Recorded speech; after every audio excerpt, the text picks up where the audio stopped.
안녕하세요. 효율적인 기능재활 남스 어프로치 동탄 바로원신경외과 남준로 관장입니다. 네, 오늘 주제는 회음부 신경통이고요. 해당 질문을 유튜브 댓글로 물어보셔가지고 영상 촬영을 해야 되겠다 해서 준비를 했습니다. 일단 증상은 남자분들 같은 경우는 이제 생식기, 이제 뭐 음부라든지 내지는 뭐 고환, 네, 성기가 아픕니다. 뭐 이렇게 표현을 하신 분도 있고, 그다음 여성분들 같은 경우는 똑같죠. 음부 내지는 생식기 주변이 아파요. 네, 그냥 가만히 있는데 아프다고 하시거든요. 그러니까 아파요라는 형태로 해서 이제 소위 통증으로 오시는 분도 있고요. 그다음에 신경 증상이기 때문에 그 해당 부분에 감각 이상으로 오시는 경우도 있습니다.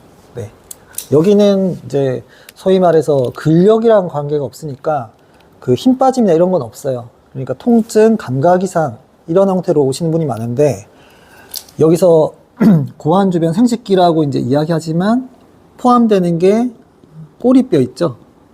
네, 꼬리뼈 내지는 항문 주변, 네, 이 주변도 같이 아프다고 내지는 느낌 이상하다고 표현하시는 부위입니다. 그래서 이 통증을 이제 해석을 해야 되는데 어떻게 해석하냐면 두 가지를 이해를 해야 돼요.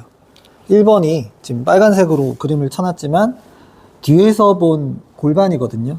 천추라는 뼈가 있고 엉덩이 근육이 있고요. 그 다음에 여기서는 근육 6개가 나오거든요.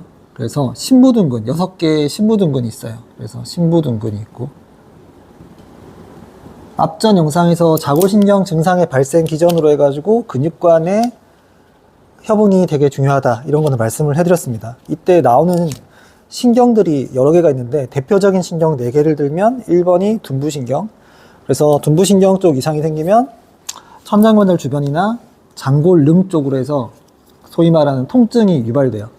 그 다음에 두 번째가 음부신경이거든요. 회음부신경 이렇게 이야기하기도 하고, 신부둔근에서 빠져나와서 꼬리뼈 쪽이랑 그 다음에 생식기 쪽으로 분포가 됩니다. 그래서 이 신경 가닥도 자극이 되면 해당 신경 증상이 발생을 하겠죠. 이게 이제 회음부 신경통이랑 관련된 증상입니다. 그 다음에 세 번째가 후대퇴 피부신경이에요. 그럼 허벅지 뒤쪽의 안쪽 편에서 피부 감각 이상 내지는 통증 발생할 수 있고, 네 번째가 자골신경이거든요. 이거는 허벅지 앞쪽을 제외한 뭐 엉치, 허벅지 뒤 포함해서 정강이, 종아리, 발에 대한 신경 증상. 자골신경 증상 같은 경우는 힘 빠짐도 생길 수 있습니다. 얘는 근육의 분포가 다 되죠. 그래서 힘 빠짐도 발생할 수 있어요. 얘는. 그래서 신부둔근에 대한 여러 가지 그 근육 상태가 나빠졌다 그러면 근육과 신경 간의 유착 관계 때문에 여기에 대한 신경통이 발생할 수 있다, 신경 증상이 발생할 수 있다. 이게 첫 번째 발생 기전이에요. 자, 신부둔근 중에서 여러 가지 근육이 있는데 6개 중에서 제일 흔히 알려진 이상근이라는 근육이 있거든요. 이 이상근은 골반 기저근의 또 일부가 됩니다. 교집합이에요. 신부둔근이자 골반 기저근의 또 일부가 이상근이에요. 자, 그러면은 골반 저근도 마찬가지예요. 골반 저근에 이상근이 있지만 다른 근육에는 그러면 신경 분포가 없냐? 있죠. 회음부 신경이 골반 기저근에 쭉 좀 퍼지거든요. 여러 가지 신경이 있지만, 그러면 자, 옆에 그려진 이 그림이 뭐냐면 국소코어에 대한 그림이에요. 그럼 국소코어라는 근육은 1번 횡격막, 2번 다혈근, 3번 복행근, 4번 골반 기저근 이렇게 됩니다. 코어의 기능 중에 1번이 이제 호흡이겠죠? 횡격막, 호흡 기능이 있을 거고, 그 다음에 흔히 코어 중에 제일 잘 아는 형태가 뭐냐면 자세 유지 기능도 있어요. 네. 그 다음에 횡격막과 골반 기저근은 괄약 기능도 있겠죠? 소변, 대변, 식도에 대한 거, 식도, 소변, 대변, 생식기, 괄약 기능도 있어요. 그 다음에 협응 관계가 있기 때문에 얘가 위아래로 같이 쓰죠? 그래서 장에 대한 연동 운동도 만들 수 있어요. 여러 가지 기능들이 다 있습니다. 여기에서 골반 기저근에 관련된 기능이 뭐냐면 괄약 기능이거든요. 그래서 자세 유지와 괄약 기능 중에서 두 개 중에 자세 유지에 대한 형태, 움직일 때 내가 써야 돼. 나 다치면 안 돼. 이런 형태를 가지고 자세 유지하는데, 이때 상태가 나쁘니까 자세 유지로 조금 더 우세하게 뭔가 움직임을 가져가면 결과적으로 괄약 기능 상태가 되게 나빠져요. 그러면은 괄약 기능이란 게 뭐냐면 결국 힘을 주고 힘을 빼고 하는 게 원활하게 돼야 된다 소리거든요. 근데 그게 안 됩니다. 그래서 내가 소변을 누고 싶은데 그러면은 괄약에 대해서 풀어줘야 되거든요. 그럼 풀어줘야 되는데 풀지를 못하니까 소변이 안 나오겠죠. 그러니까 소변에 대한 배뇨 장애가 생길 거고, 그 다음에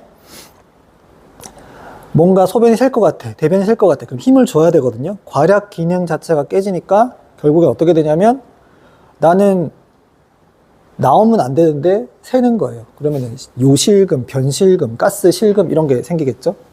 그래서 괄약 기능이 망가지는데 결과적으로 그러면 자, 골반 기저근은 약화입니다. 결과적으로는 약해요. 기능이 약화가 되는데 문제는 자세 유지 기능을 하려다 보니까 어쩔 수 없이 과긴장 형태로 힘을 계속 주고 있는 상태가 되는 거예요. 그래서 우리가 물건을 들고 있을 수도 있지만은 결과적으로는 늘어뜨린 채로 버티고 있는 형태가 되는 거다. 이렇게 이해를 해주시면 될 것 같거든요. 그러면 결국 약하니까 나는 수축은 못해. 근데 늘어난 채로 계속 버티고만 있어요. 이런 상태로 망가지니까 근육 상태는 나빠지죠. 그러면 골반 기저근도 위에서 보면 널찍할 거 아니에요. 널찍한데 널찍한 상태에서 여기에 신경 분포가 다 될 거 아니에요. 그러면 똑같아요. 근육과 신경 간의 유착 관계가 안쪽에서 형성되거든요. 그러면 기침을 한다든지 무거운 물건을 든다든지 뭐 해서 복압이 팍 올라가는 형태가 됐어요. 그러면은 갑자기 코어에 대한 압력이 증가가 돼버려 가지고 골반 기저근이 갑자기 텐션이 올라가서 늘어나는데 내가 버티고 있어요. 그럼 어떻게 되냐면 신경통이 유발됩니다. 똑같은 형태로. 엉덩이 근육 잘못 써도 회음부 신경통 유발될 수 있는데 골반 기저근 상태가 나쁜 상태에서 복압이 굉장히 증가되는 여러 가지 운동들, 예를 들어서 웨이트 트레이닝을 한다든지 뭐 이런 형태로 해서 운동을 잘못한다. 그러면 힘을 주거나 뭐 할 때마다 골반 기저근에 대해서 긴장도가 올라가 버리는 거예요. 그러면 또 그때 이런 여러 가지 증상들이 발생합니다. 결과적으로는 뭐 화장실 가서 대변을 놓는다. 안 나오겠죠. 힘을 더 주거든요. 더 주는데 갑자기 고환이 아파. 내지는 여성분들 같은 경우는 생식기 주변이 아파. 배에 힘을 주는 상황이 발생하는 순간 이런 증상이 또 유발되는 거예요. 그러면은 복압에 대해서 상태가 나쁜데 나는 자세 유지하고 하는 거에 몰빵돼 있으니까 기능이 너무 그쪽으로 넘어가 있으니까 골반 기저근 관련된 일반적인 다른 기능들이 약화가 되고 그러면서 그 증상이 그에 관련된 증상이 유발되는데 이때 근육 증상뿐만 아니고 근육과 관련된 신경 증상이 같이 유발이 되더라. 그리고 이거는 복압에 대한 여러 가지 상황이 이런 통증을 유발할 수 있는 상황이 된다. 이렇게 이해를 해주시면 될 것 같아요. 그리고 앞전에 설명드린 대로 내가 걷거나 생활하거나 자세 유지할 때 앉아있거나 했을 때 심부등근에 대해서 과하게 쓰는 일련의 움직임 환경에 노출이 되었다. 그때 어이없게 회음부 신경에 대한 유착 관계가 형성되면 엉덩이 근육을 사용하는 여러 가지 동작들, 다리 동작을 하는 데 있어서 또 해당 증상이 또 유발될 수도 있겠구나. 이렇게 이해를 해주시면 됩니다. 그래서 회음부 신경통은 발생 기전이 두 가지예요. 심부등근에 대한 것들 플러스 국소코어에 대한 압력 증가. 이거 두 가지로 생기니까 해당 기능에 대해서 접근해서 이 기능을 정상적인 패턴으로 살려놓는 것 자체가 기능적인 재활 치료의 핵심이라고 보시면 될 것 같습니다. 그래서 해당되는 내용을 인지를 하시고 이해하신 다음에 나는 어떻게 운동을 해야지 좋아지지? 이런 형태로 해서 설명을 해줄 수 있는 그 전문가분을 찾아가셔가지고 그 재활에 대한 여러 가지 계획을 진행을 해주시면 좋을 것 같습니다. 이상으로 동탄 바르본 신경외과 남준로 원장이었습니다. 감사합니다.